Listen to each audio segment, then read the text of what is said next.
Hi Willie, this is a little precursor to this index card of mine.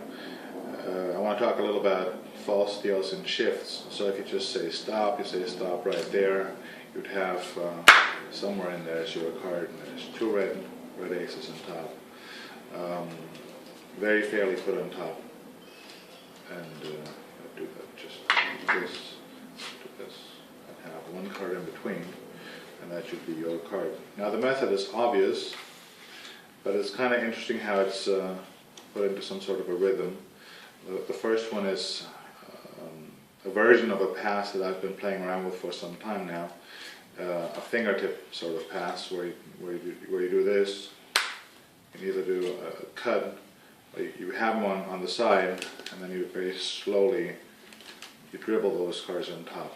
The idea is you do it without your thumb and you do it without your index finger. It's just, in other words, if you were just doing this, it wouldn't take you any more time to do that, because you have to get them from being perpendicular to being parallel and then just drop them. And if you do this with the bottom half, you're doing it in exactly as much time as you would ordinarily need. All you're doing is you're turning this from perpendicular to parallel, and you don't need your thumb and you don't need your index finger for it. This is an Alan Ackerman.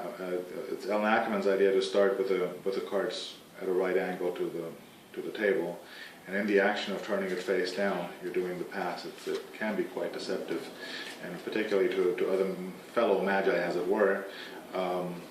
They don't, because usually you do the pass. Obviously, you do it with the thumb, and you have to make sure that the index finger doesn't shoot out and all of these other things.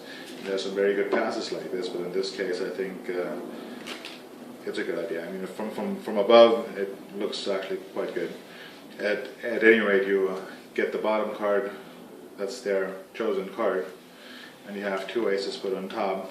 And the first ace, this is I think an idea of Roger Claus's to do a take and turn second, TNT second, but you do it, this is how you ordinarily do this.